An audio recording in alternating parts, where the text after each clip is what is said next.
Eduardo Nanas of Mexico in the black trunks, Masanori Rikeshi in the white. These two can bang, no doubt about it. Neither man rushes his work. They like to take their time, but once the action starts flowing, it can get dangerous fast. For Rikeshi, that wide stance is going to be important. He uses it well, leaning back just enough to avoid shots while still keeping balance. There's a noticeable height differential here. Nunes, nicknamed the Pocket Rocket, carries that explosive power in his frame. We saw it when he defended the IBF title. His power comes straight up through his feet. If he lands clean, it changes fights. He's shown it already. Even when caught off balance, Nunes' shots carry natural weight. Good jab there. Sharp footwork too. He needs to snap those hands back quicker after punching though, especially against someone with Rikishi's reach. Nice body shot from the Japanese fighter, then mixing it upstairs. Rakish is closing distance better in this second round, finding ways to get inside. Strong right hand to the body, followed by a hook up top. He's looking fluent, more relaxed, starting to flow. Nanas tries to step forward, but Rikeshi makes him pay with a cuffing right over the top. Looks like the Japanese fighter has studied Nanas carefully, finding small openings and exploiting them. And don't forget, Nanas has had trouble with southpaws in the past, though he usually finds a way. Uppercut attempt just out of range there for Rikeshi, but overall, it's a strong second round for the hometown fighter. He is keeping Nanas off balance, staying out of range. And that was one of his keys to victory.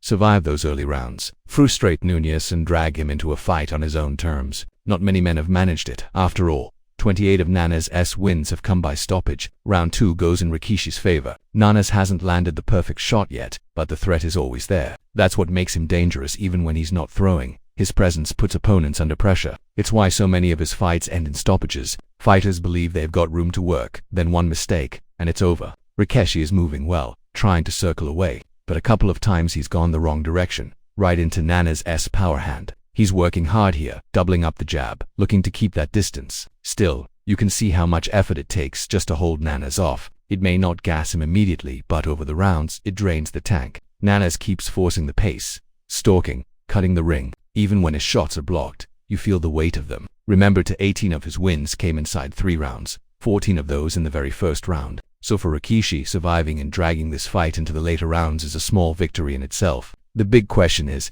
can Nanas keep that power late, or does it fade? He's got the engine, but he's used to ending fights early. Good little rally from Rikeshi, sneaking in a couple of counters, but Nunes answers with authority. Left hook to the body, then a sharp left uppercut. Beautiful combination. Now he's stalking rather than chasing, closing the distance with patience. Both men land big shots as the round closes. Nunes with an uppercut, Rikeshi trying to fire back with a right hand of his own. Nanas stays tight, high guard, walking him down. He's investing in those body shots now, digging under the elbows, and you can see Rikeshi slowing just a touch. His head snaps back under a clean left hand. Nunes is going through the gears. Rikeshi is still there, still moving, but it's a hard night for him already. The crowd can feel it too. Nanas is breaking him down. Combination by combination, Nanas is on him now. Relentless, slipping through the gears and forcing Rikeshi onto the ropes. The danger here, it's not really a trade. It's Nanas teeing off with 3, 4 unanswered shots. A thudding body shot has Rikeshi wincing. Then another left hook dug in with real purpose. Credit to Rikeshi though. He takes it and fires back. That flurry midway through the round was exactly what he needed, pushing Nunes onto his heels for a moment. But you wonder if it just made things worse, because Nunes responded with another vicious hook, turning his whole body into every punch. These aren't arm punches, they're full-blooded shots, and you can see the difference. Both men opened up at the end of the 5th, trading clean leather. Rikeshi deserves praise. That was a hard round for him, but he refused to fold.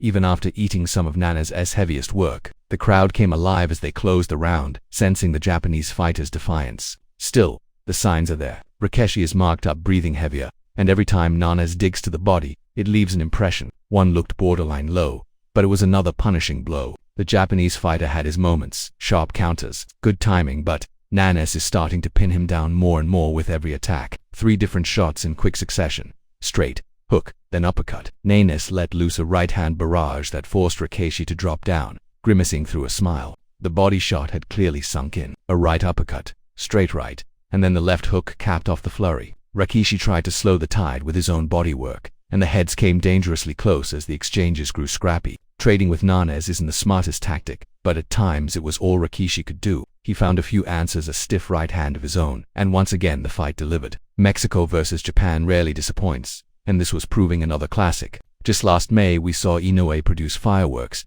and here both men were matching that same intensity. Neither had been down yet, but shots this clean couldn't be absorbed forever. Nanez's body attacks should have been taking more out of Rikishi, but the Japanese fighter showed remarkable resilience, not just surviving but firing back with quality punches of his own. Still, the longer it went, the more dangerous it became. Rikishi looked for small rests, covering up, then firing back when caught. But a whipping right hand snapped his head back, always more dramatic when you're the taller fighter. Nanez, unpredictable as ever, mixed his offense beautifully. Crosses, hooks, body shots, all delivered with perfect balance and weight transfer. The left hook downstairs was brutal, the kind that makes you want to fold. Yet Rikishi stayed upright. He had his moments, a sharp uppercut, a clean cross, but Nanez's work rate was relentless. Head down, constant pressure, always looking to break his man. That's his style. Self-belief, non-stop punching, busy every second. Rikishi answered with a tidy one too late in the round, not as crisp as earlier, but enough to leave a mark on the judges. Even so, it was a big round for Nanez. He pinned his opponent to the ropes, dropped the shoulder, and showed his power in both hands. By the bell, Rikishi had survived, but Nanez had taken control. The eighth began with a stumble, just a tangle of southpaw feet, but the danger remained the same. Rikishi couldn't afford to take two clean shots in a row. Against Nunez, that's all it takes. A stiff jab from Nanez starts the round, but, it's only a matter of time before he closes the distance. That's inevitable. He's too strong to hold back. Once he's inside, you've got to tuck up, use the ring, stretch out that long reach, and then reset. Rikishi, as he did early on, is back on his bike, moving, circling, trying to make himself a difficult target. That takes so much out of a fighter, both mentally and physically. You can flow for a couple of rounds, but when you stop moving and hold your feet, Nanez is right there. And once you trade with him, you can see he enjoys it. A right hand lands clean from Nanez. Rikishi just won't go away. That's the thing. Nanez carries his power late, and that makes him dangerous every second of every round. He's always bullying you, always pressing, always keeping the crowd on his side. Solid finish to the round as both men stand and trade, even exchange a few words after the bell. But Nanez's body shots are starting to tell. Those legs of Rikishi can't stay as springy forever. Every time the Japanese fighter has his moments, Nanez answers by unloading the tank, smothering him with volume. This is what was expected. No surprises unless you underestimated just how strong Nanez really is. Some avoided him, maybe wisely, because once he's champion, you can't really duck these kinds of challenges. Adrien has even floated the possibility of a big fight with Ray Ford down the line. But first, Nanez has to get past Rikishi, and that's proving to be no easy task. Still, the Mexican is punching cleanly through the guard, mixing head and body beautifully. A right hand over the top after a thudding left hook downstairs. Classic Nanez pressure. Rikishi tries to push him off, but it's easier said than done. Another sharp left hand lands, and Nanez finishes the round looking in full control. A stiff, straight left hand lands right down the middle, but Nanez is straight back in close, swarming, giving Rikishi no room to breathe. You can see the Mexican came out with intent. His work rate unbelievable for a man who loads every shot with power. Into the 10th we go, and Barry, you hardly need a scorecard now. A huge right hand from Nanez crashes over the top. Rikishi stumbles badly, and there's still a long way to go in this round. Another thudding right hand lands. Nanez, sensing weakness, piling on the pressure. When he's on your case like this, showing any sign of fatigue or pain is fatal. Rikishi needed a second wind here, but instead it's Nanez taking over. Crisp rights over the top, uppercuts through the middle, hooks around the guard. It's an impressive, relentless assault. Rikishi manages to shove him off momentarily, but Nanez immediately answers with a sharp left hook and another heavy body shot. The Japanese fighter tries to answer, digs in a left to the body, but it has no effect. Nanez just walks through it, firing back with straight shots that land flush. This is self-preservation now for Rikishi, throwing just to hold him off. But Nanez keeps coming, relentless, punching in volume and with menace. Backed up to the ropes again, Rikishi shows his chin, eating a right hand as he tries to punch back. Nanez doubles up, left to the body, right upstairs, breaking him down piece by piece. By the bell, it's another punishing round, all one-way traffic. That's back-to-back brutal sessions, and you can feel the end creeping closer. When Nanez applies this kind of pressure, it's only a matter of time before he gets the job done. He keeps the pressure late. Rapid fire again from Nanez, and Rikishi has nowhere to go. The Mexican stalking, hunting, letting those roundhouse rights go, any one of which could have ended it in the 11th.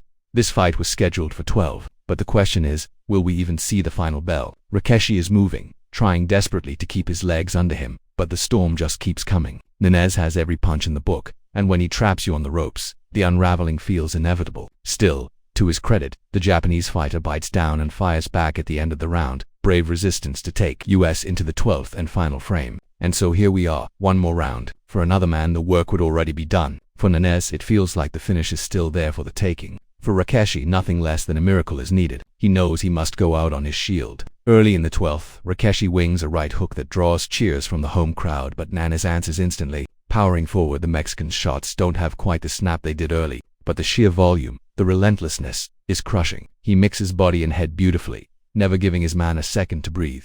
Visibly exhausted, Rikishi still tries to stand tall, still throws leather, still earns respect with every exchange, but in the final seconds, Nanas bursts through with one more heavy right hand, stamping his authority on a punishing performance. There's the bell. 12 hard, brutal rounds, but no doubt about the result. Eduardo Sugar Nanas lifts his arms in victory, and a bruised but unbowed Masanori Rikishi can hold his head high. Ladies and gentlemen, after 12 rounds of action, we go to the judges' scorecards. All three are in agreement. Your winner, by unanimous decision, and the new IBF Super Featherweight Champion of the world, Eduardo Sugar Núñez. The taste of title glory is sweet for the Mexican puncher, who not only claimed the vacant crown tonight but also sent a warning shot to the entire division.